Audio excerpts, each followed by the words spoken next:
Sekarang Pak Ustadz di media sosial terutama ya Pak Ustadz, banyak banget ulama-ulama tuh yang kita nggak usah sebut ya, tapi rata-rata nih aku masih scroll banyak gitu ya tentang ceramah-ceramah bahwa kamu mau kaya, kamu mau diangkat derajat sama Allah, kamu mau ini, jadi baca zikir ini, baca doa ini, maka kamu pasti akan jadi kaya, maka kamu pasti akan ya dengan zikir ini, itu seperti apa? Ada kata pasti lagi Ustaz. Kalau ada kalimat pasti yang diucapkan oleh orang tersebut, berarti dia menjadikan dirinya sendiri Tuhan. Dia tahu kapan rezekinya datang. Dia tahu persis, termasuk tahu macam-macam. Nah, kalau saya nggak komen yang seperti itu, tapi cobalah sendiri, bisa nggak? Kan gitu satu. Yang kedua adalah ini gambaran yang paling mudah aja lah ya. Iya. Yang namanya orang berdoa kan dia biasanya bilang pasti dikabulkan.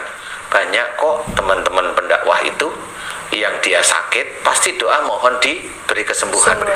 Tapi malah banyak yang meninggal. Nah ya. Dari mana coba? Kenapa dia meninggal? Padahal masih muda, masih umur sekitar 40-an tahun, masih yang kelihatannya soleh di mata manusia ada. Dan dia yang katanya pasti bisa, pasti dikabulkan, sering ngomong seperti itu, saya sering mendengar. Tetapi dia sendiri meninggal. Dari mana? Itu kenapa Pak? Nah, bukan kenapa, karena beliau nggak paham mengukurnya. Kalau beliau itu sudah bercerita, pasti itu dia bermain dirinya Tuhan. Yang pasti itu hanya milik Allah sebenarnya. Kalau kita manusia nggak pasti, nggak pernah pasti. Nggak ada yang pasti. Nggak ada yang pasti. Oh, namanya orang menikah, ya kan? Orang menikah, mamanya. Dia itu maharnya dibacakan surat Ar-Rahman aja bisa cerai dia. Iya. Benar. Lah kenapa? Lah baca kok surat Ar-Rahman malah nakutin. Surat Ar-Rahman itu kan surat untuk kita-kita yang sering berdusta. Lah emang kalau kita baca itu tahu nggak kita itu termasuk berdusta atau apa enggak, itu tahu nggak sebenarnya? Kalau menurut saya seperti saya tuh baca surat Ar-Rahman tuh takut, malah nangis. Kesannya saya yang ditunjuk oleh Allah Ta'ala sebagai pendusta. Tuh apa maharnya itu ya, kenapa itu bisa ya karena memang seperti itu. Walaupun boleh mahar surat dalam Quran, oh boleh, insya Allah boleh, tetapi kenapa dia seperti itu ya? Karena ya bisa aja memang mau jago-jagoan aja, biar kelihatannya Islami. Walaupun boleh silahkan, kecuali kalau memang dia laki-laki yang dia tidak punya harta sama sekali. Bolehlah saya tunduk, insya Allah saya akan tunduk, saya akan mendengarkan beneran. Tapi kalau dia sendiri itu harta punya, mau apa terusan? Kenyataannya juga pisah, dan banyak yang seperti itu. Teman saya aja nikah di pada saat umroh di depan Ka'bah ya pisah 3 bulan. 3 bulan bisa? Iya 3 bulan pisah langsung. Astagfirullahaladzim. Mau apa? Ya nikahin orang Arab sendiri. Nggak bisa kita yakini bahwa dengan nikah di depan Ka'bah itu langgeng. Nggak bisa. Siapa yang bilang langgeng? Betul. Yang pasti itu milik Allah. Yang bilang langgeng itu kan otaknya manusia itu sendiri. Yang bilang pasti itu kan otaknya dia. Nggak bisa. Nggak bisa. Kalau dia bilang pasti itu dia bisa aja tahu, malah matinya dia tahu nanti. Nggak ada yang bisa pasti. Mungkin dia ini kali sesuai pengalaman dia melakukan itu, tiba-tiba doanya dikabul gitu. Boleh pengalaman, tapi saya akan cerita. Di titik pengalaman itu yang dia ceritakan apa? Allah Maha Pengasih atau sebenarnya dia itu diberikan istijraj oleh Allah Ta'ala.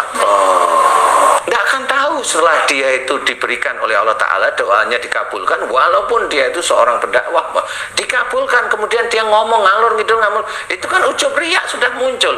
Dari mana? Waduh, itu dia sudah kecentang sama hati terus menerus akhirnya. Yang dia omongkan bukan tawaduknya dia kepada Allah Ta'ala, aku baca ini aku baca ini, dibaca ini yang belum ada yang dikabulkan, belum tentu kok. Berarti pada dasarnya memang ketika memang Allah mengabulkan itu, kita justru harus waspada ya Pak Ustadz ya. Dalam arti, ya Allah, seperti yang Pak Ustadz bilang tadi, berarti kita bersyukur, kemudian setelah bersyukur berdoa bahwa ya Allah, ini adalah bonus. Karena dari ayat yang tadi Pak Ustadz, Allah akan mengabulkan doa orang yang beriman serta mengerjakan amal soleh. Jadi ketika orang itu dikabulkan, ada itu seperti menjadi tolak ukur.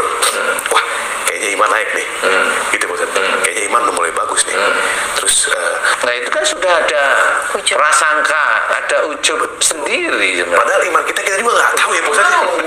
Tapi Pak Ustadz, kalau misalkan orang berdoa kan ada ini dalam beberapa hadis kan, orang yang Allah kabul itu doanya pada saat orang itu berpuasa, karena mungkin dia dalam keadaan suci atau Allah alam ya Pak Ustadz. Tapi saya pernah dengar katanya orang yang berpuasa itu doanya senantiasa Allah kabul gitu. Makanya banyak kan di bulan Ramadan itu kita melihat rezeki-rezeki orang tuh pada saat bulan Ramadan itu kan, yang tadinya yang biasa-biasa saja jadi bagus, jadi banyak gitu. Apakah itu salah satu bentuk dari doa mereka yang orang-orang yang berpuasa atau gimana? Yang dimudahkan untuk terkabul gitu Pak Ustadz. Iya, sebenarnya bisa seperti itu. Intinya itu sebenarnya begini loh. Doa orang berpuasa itu, orangnya berpuasa nih, puasanya harus niatnya lillahi ta'ala. Kemudian pada saat dia berdoa, dan yang harus diingat itu doanya walaupun itu untuk dunia, tetapi untuk meningkatkan akhiratnya, untuk meningkatkan imannya, untuk meningkatkan amal solehnya, kan harusnya seperti itu.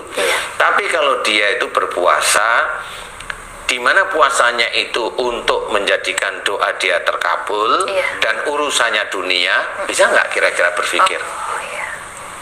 Bisa nggak kira-kira itu puasanya bisa masuk besok itu menjadi amal soleh di akhirat, atau pahala besok apa enggak? Atau memang hanya dipergunakan untuk di dunianya karena memang dia hanya meminta dunianya? Padahal kalau memang seorang meminta dunianya, bisa aja diberikan oleh Allah Ta'ala sebagian di dunia, tapi nanti di akhirat dimasukkan neraka. Itu jelas kok ayatnya. Nah, orang belum paham bahwa kalau dia minta dunia itu harusnya untuk meningkatkan imannya kepada Allah Ta'ala, ketakwaannya kepada Allah Ta'ala. Nah, kan rata-rata manusia itu berdoa kan untuk dunianya aja, nggak usah yang berdoa kepada Allah Ta'ala. Lah yang orang-orang yang non muslim itu berdoa nggak berdoa aja ya kaya banyak. Kan harus berpikir begitu.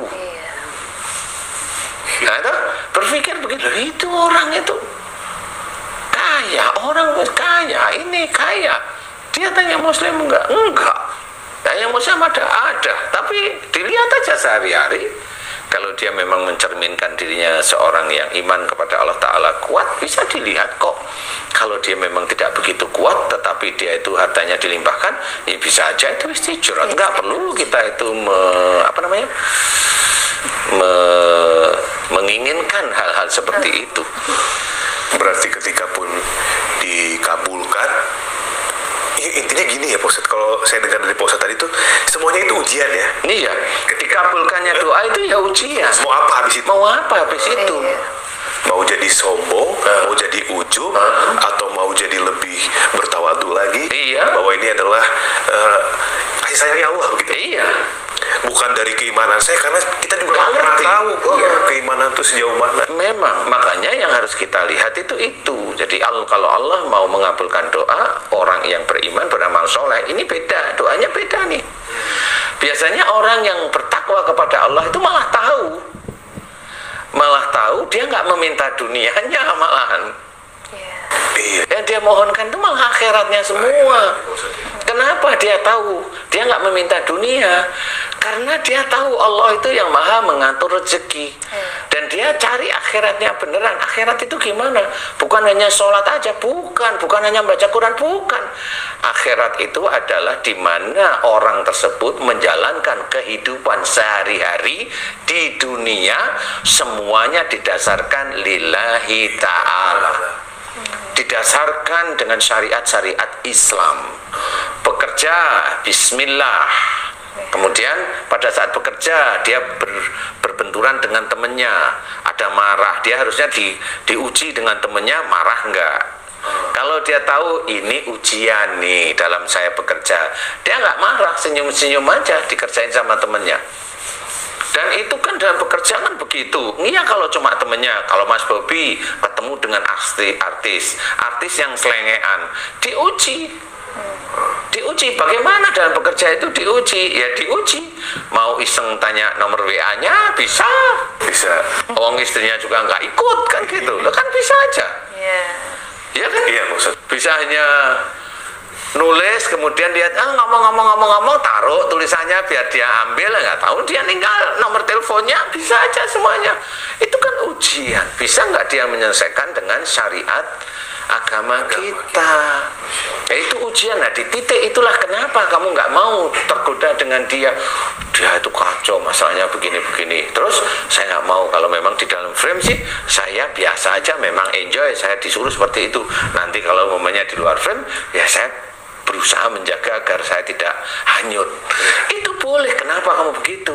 Istri saya itu sayang sama saya, karena pernikahan saya itu lillahi ta'ala, saya juga berusaha menjaga. Loh, itu kan jawaban orang yang nunduk, karena tahu diuji oleh Allah Ta'ala. Mas Bobi umpamanya di pekerjaan tersebut dengan orang-orang, umpamanya di titik itu ada orang yang memang agak-agak dikit selengean lah gitu.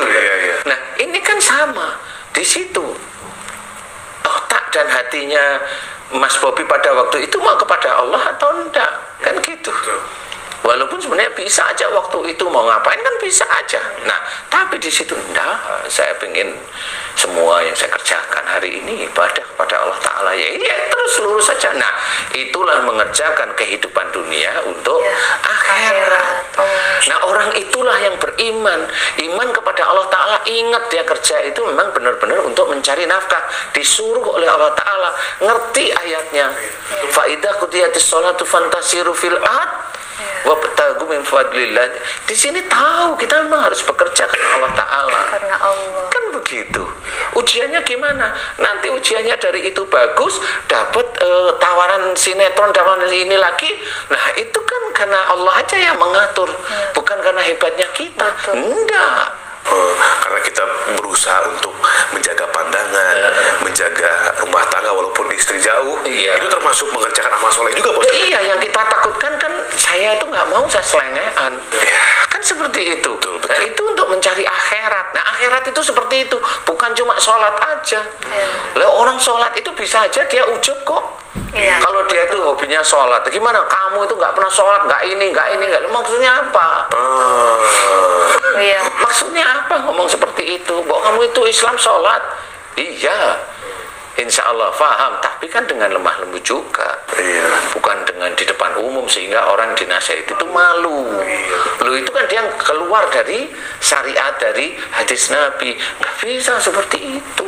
Iya, kenapa banyak juga orang seperti itu Pak Ustadz? Sholat subuh udah standby di masjid, jamaah 5 waktu, tapi secara karakter gitu terus tidak mencerminkan bahwa termasuk orang-orang yang memang dekat dengan Allah gitu. Artinya dia mau mengorbankan waktu untuk pagi-pagi subuh-subuh udah di masjid.